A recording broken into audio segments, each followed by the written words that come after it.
What's up, gamers? It's been a while since we've had an opportunity to do a Joushi rambling video, but today I'm going to be talking about something that I've mentioned a couple of times in a couple of my different videos, and that is the concept of the minimum angle. And this is something that is really, really important when we're looking at how we can take trades in ways that our opponents are not going to be able to respond to, and is also really useful for like preventing ourselves from getting overwatched super heavily. I've got a couple of notes written up about this, and this is something that you should be looking for quite a bit in a lot of your general like games that you're going to be playing. You should be looking for the minimum angle quite a bit. So let's just go ahead and start off really quick with what is the minimum angle. The minimum angle is a fairly explanatory concept where you just look at like a lot of people are just going to be looking for ways like how can I shoot something. But let me go ahead and grab this Death Shroud Terminator over here, um, and turn off the deployment zones for now. But the minimum angle is a pretty simple concept, right? We are trying to shoot this Death Shroud Terminator. We can try and see his entire thing, in which case we would need to get our Luminous Battle Tank past this line where we can now see the entire thing. However, the minimum angle is the reverse of that. If we just want to barely be able to see this character, or this model, we need to be here, okay? And so being here, where we can barely see this Death Shroud Terminator, as opposed to being here, is the minimum angle, right? Here, we can barely see it, but we are going to be able to see it, whereas here, we're going to be able to see the entire thing. Now, one of the other things to kind of think about is like the so we can call if this is the minimum angle where we're here where we can barely see it, here's the maximum angle that we need to take in order to prevent it from having cover. There's not a lot of value to being here in like the median angles in terms of like actually finding shooting. There's probably other reasons to be here in terms of like actually getting a little bit of extra movement, right? Like if we're here, right, maybe next turn we're trying to make a charge or something. We want to be able to be within a certain distance of something. Now we can take like a medium angle where we can see part of it, but they're still going to get cover. But anyway, the main point of the minimum angle is here. This is the minimum amount that we need to move in order to be able to see something, okay? Why is this really important? So the first example that comes to mind was I recently did a video of Sam Young versus Ken Edwards. It was a like match review or whatever I call them. We were talking about a game being played at the Tennessee Elite Open where Sam had it was a Limonraz Vanquisher over here, and Ken had a Piranha. Let's go back and turn on the Crucible Battle, and the Piranha was like here towards the edge of the deployment zone. And on Games Workshop Layout 2, Ken had like a Hammerhead, or maybe it was a Sky Ray. It was some good Tau shooting tank hidden back here in the castle, right? Whereas a little bit harder to get to, okay? And one of the things that Sam does when he's playing is he takes this Lehman Russ Vanquisher, and he thinks to himself, well, this Lehman Russ, when I bring it out from the edge of my deployment zone and it comes out, it's going to get shot back. But it's not.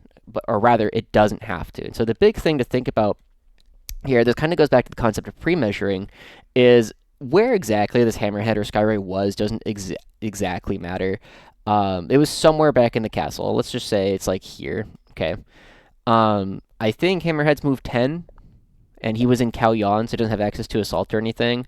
So let's just say, give it the maximum benefit of the doubt, and say that it can move the maximum 10, okay? So it's going to go here.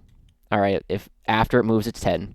And then what we're looking at is if we are trying to take the minimum angle on this Piranha, and we go from, we go from the tip of this Piranha, right, like the edge of this drone, to there, okay? We just draw the minimum thing.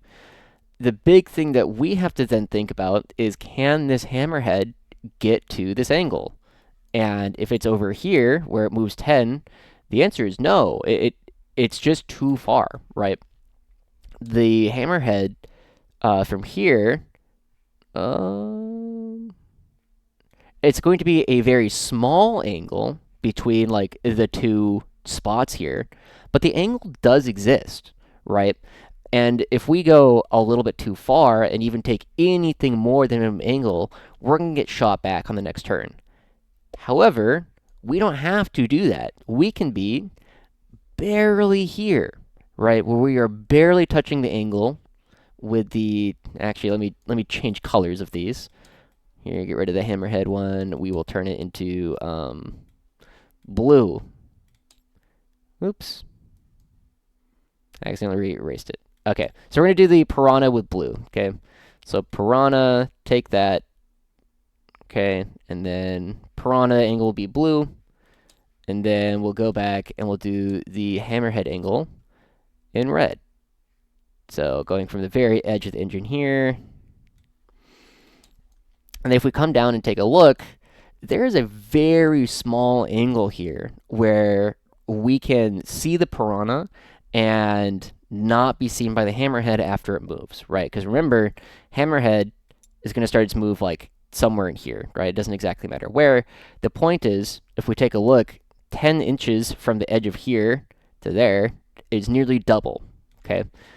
And so this is a way for us to take our Lehman Russ here by taking the minimum angle by being barely able to see the piranha, but not in a spot where the hammerhead can see us back.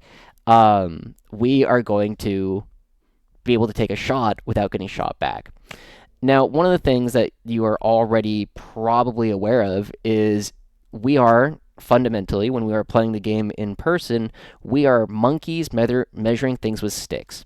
And this is one of the major reasons why playing by intent is really, really important when you're actually going to be playing with people in a competitive setting. Because, if we take a look at this, oops.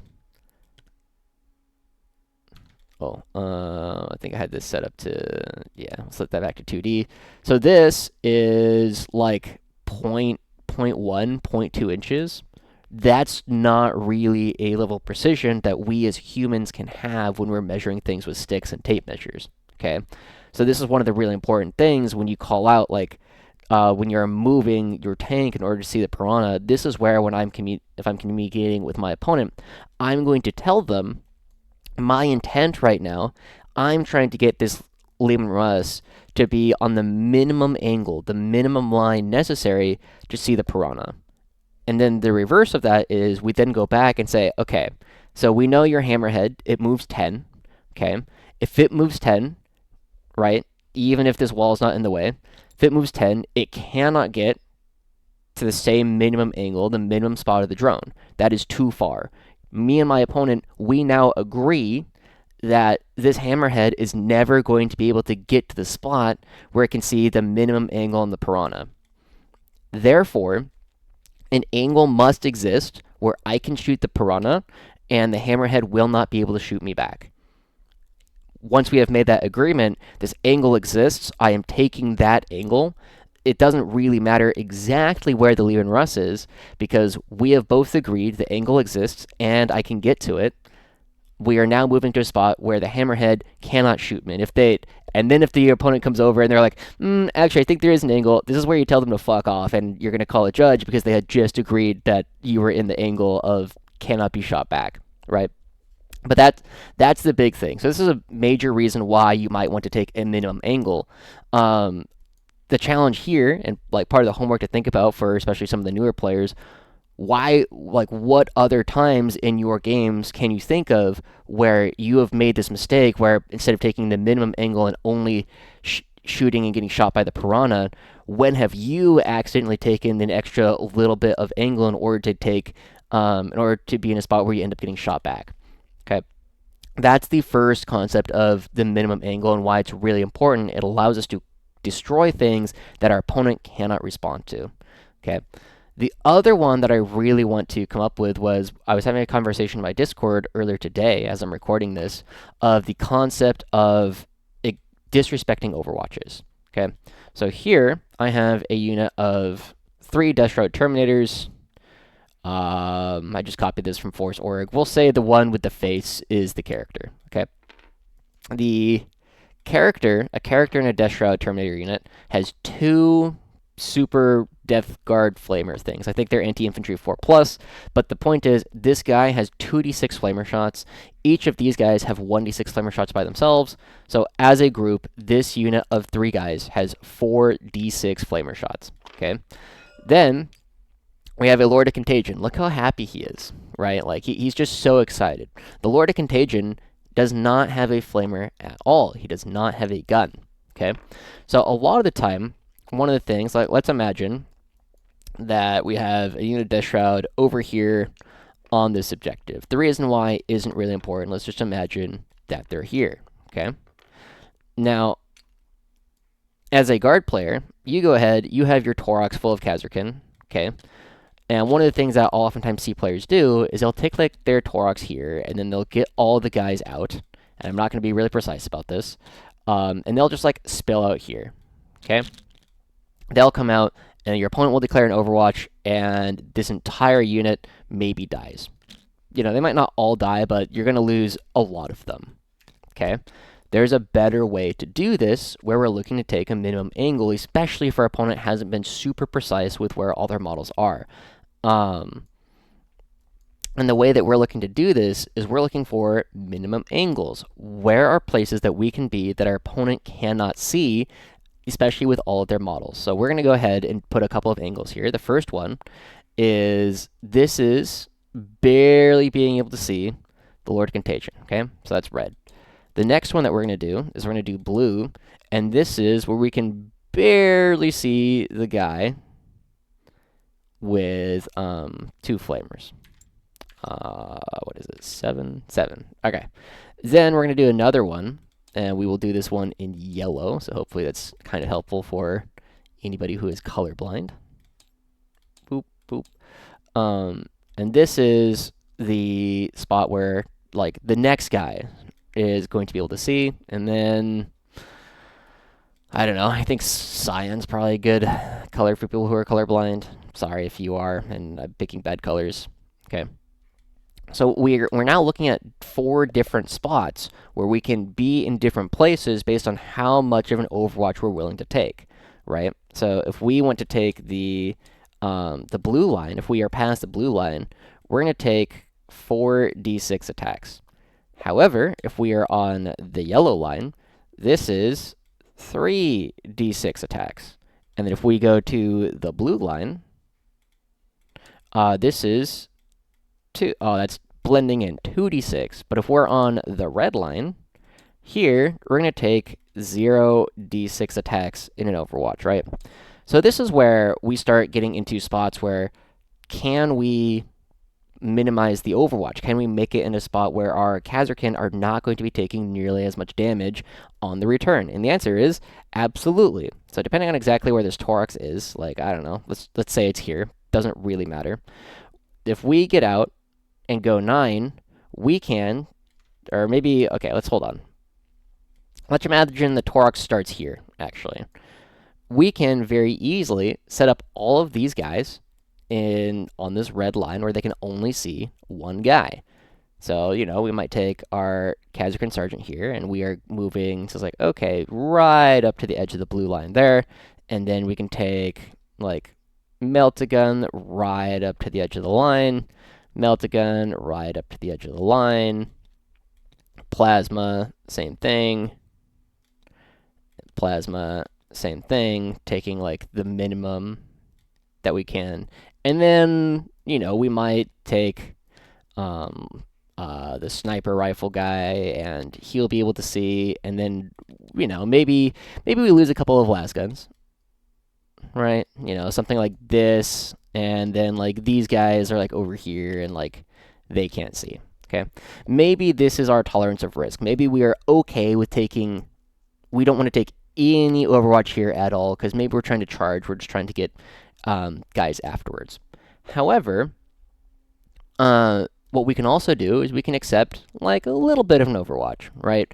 We can do the same thing, except we're going to move up and not touch this yellow line here. Just do the same thing, not touch the yellow line. And now we're going to be able to see 2 guys, and therefore 2 guys will be able to see us. And in exchange, we are going to get a couple of extra las guns able to see, because they can now all see the Lord of Contagion. Okay. And we can do this to different gradients depending on what we are trying to do. We are now in a spot where by touching the blue line, we are now, we are now here. We're going to eat 2d6 of Overwatch. And in exchange, we're going to get +2 las guns. Okay? And this might be an even trade, it might be a good trade, it might be a bad trade, depending on like what the Overwatch is. However, we could be here. We could take no Overwatch at all, because this guy doesn't have a what do you call it? Doesn't have a flamer. However, in so doing, we're going to lose out on 2 las guns of shooting. And this is something that we can do a lot, right? If you're trying to go up against, these can be Tau Crisis Suit Flamers, or Cataphren Breachers, I think, the Overwatch on like 5s, or this can be all kinds of things, right? Anything that has a really good Overwatch that we're trying to limit and has multiple models, we can limit how much of the unit is actually going to be able to Overwatch. Now, obviously, let's go ahead and we'll pretend this is a like Lehman Russ Vanquisher with heavy flamers. If this Lehman Russ Vanquisher with flamers is here, we can't take a minimum line here, because as soon as it sees us at all, the entire army can't shoot. The one other thing that I kind of want to add to this concept of the minimum angle is taking minimum ranges, okay? Excuse me, I still have the schniffles. Okay, so we're going to go ahead and we're going to remove all of these. And most flamers have like a range of like 12 inches, okay? So we'll go ahead, set these guys up, and we're going to select them, and we're going to put a 12-inch bubble around them, okay? So what we can do, a very similar concept to the minimum angle is the concept of or like the minimum range. That's very, very relevant here. So we can see here, and I can't really change this color, but I didn't yellow scribe it. We can see that if we are within this one circle, we're going to be within 12 inches of this guy here, okay? So as long as we are not within 12 inches of the next guy, as long as we're not within 12 inches of any of these other circles, we can get a lot of people to be in range. And I'm not really paying attention to special weapons here. You can be more precise with this. But as long as we are only within 12 inches of the one guy, we can still get a lot of people to shoot. However, we are not going to be eating the same Overwatch, because only this one model is within 12 of anyone. And then this one, hey, I did a pretty good job, right? Nothing is quite within 12 here. So our opponent can declare an Overwatch, but it's only going to be with one model. We're not eating the Overwatch from the entire unit. So this obviously has some really big, This obviously has some really big implications for ways to reduce our opponent's ability to Overwatch. Right, we can do this against Warp Spiders, we can do this against Deathstroke Terminators, we can do this against Tau Flamer Crisis Suits. I'm sure there's other things that just like aren't coming to mind, but things that are just relatively short range, relatively tight angles that are going to be like up next to things. Now, there are obviously going to be times where if this same unit is like here or something, we're not going to be able to do the range trick nearly as well from this position. However, just like we were looking at over there, we can do a very similar thing where it's like, oh, we can be in a spot where only one guy can see. So what situations are we looking to be taking the minimum angle? The first one, of course, like we're talking about, is we want to shoot at something and not get shot back. Because everything else that could get to that line is going to be too far away, right? The hammerhead cannot get to the line of the very edge of the piranha. Another reason why we would want to do it is in order to limit overwatches. The third reason why that we would oftentimes want to take these minimum angles is it sets up a lot of difficulty for our opponent to come out, right? You know, let's imagine there's like two hammerheads over here, right? And we are in a spot where this one, you know, like here, like this hammerhead will be able to shoot back, but it's only one hammerhead, Are we afraid of one hammerhead? Maybe not. Are we afraid of two hammerheads? Absolutely. But just one? Maybe not. We can limit what is able to shoot us back. Why would we not want to take a minimum angle? Why would we want to take a maximum angle? So the first one, where did I put the Lehman Russ? There it is. Right. So the first one, a Lehman Russ Vanquisher is AP4 on the main gun. So a Piranha, which only has a 4-up save naturally, it's not going to get a save either way. Or so the minimum angle here, it doesn't matter because they're already going to be out of a save or on their worst save that they can take. Similar things as we were looking at with the Deathshot Terminators with all of our Plasma, AP3 against a 2-up save, 4-up invul save, they're going to be on the 4-up invul save anyway. We can't make it better than us. It's okay for them to have cover against those attacks.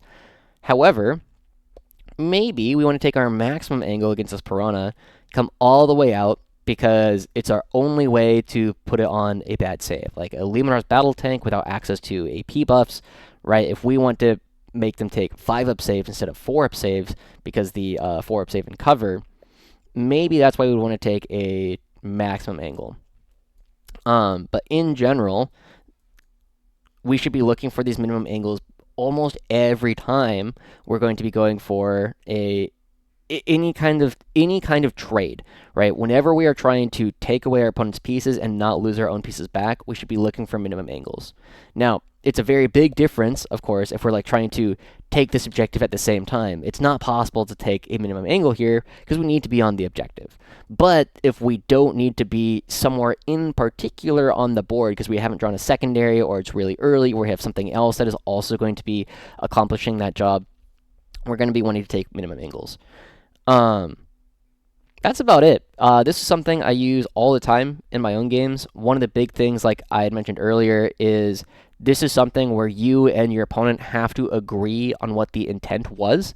I'm trying to take a minimum angle, therefore, in order to shoot me back, you need to be in this position, right? You need to be at the edge of where the Piranha, where I shot the Piranha. Especially because a lot of minimum angles are very small differences when we're coming out with like our laser beams and stuff like that. But understanding that intent is really important whenever we're trying to say this kind of thing. Anyway, this has been a Joushi rambling video talking about minimum angles.